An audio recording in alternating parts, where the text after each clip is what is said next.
From UFOs to ghost and psychic powers, history is riddled with unexplained events. You can turn back now and learn the stuff they don't want you to know.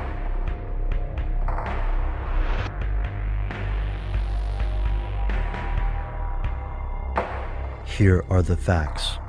At an average of 238,655 miles away, the moon is Earth's closest neighbor. It's no surprise that the moon has become a source of conspiracy theories. The most popular conspiracy is well known, that the 1969 NASA moon landing was somehow faked. Chances are you're already familiar with this conspiracy, but it's far from the only theory out there. In fact, some theorists do believe the moon landings occurred, but they say that's not the real conspiracy.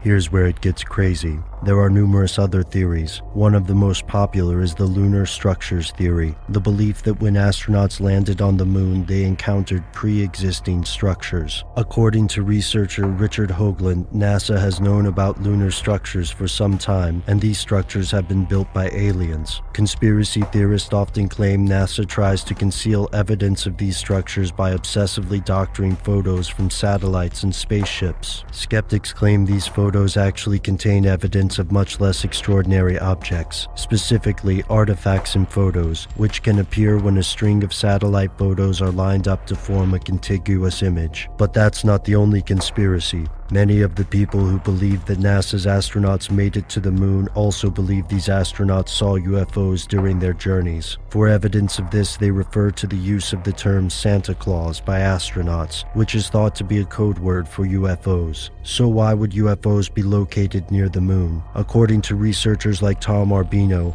it's because the moon is home to one or more secret lunar bases. Depending on who you believe, the dark side or interior of the moon may harbor a secret extraterrestrial base, a human-built base, or even the ruins of an ancient alien civilization. Theorists also claim that astronauts such as Neil Armstrong have confirmed one or more of their beliefs. Predictably, skeptics do not take these claims seriously. After all, if the moon was inhabited, then how could world governments hide the news from the public, even if they wanted to? Furthermore, if there are ancient structures on the moon, then why hide them? Theorists respond to these questions with a number of explanations, the most popular of which is accusing the world's elite of suppressing this knowledge to maintain the global status quo, and, with it, their control over the common man. At this point, the skeptics and the conspiracy theorists have argued back and forth over the alleged evidence, most of which is either based on statements of astronauts or photographs of the lunar landscape. Skeptics argue that the conspiracy theorists simply won't accept explanations that don't agree with their pre-existing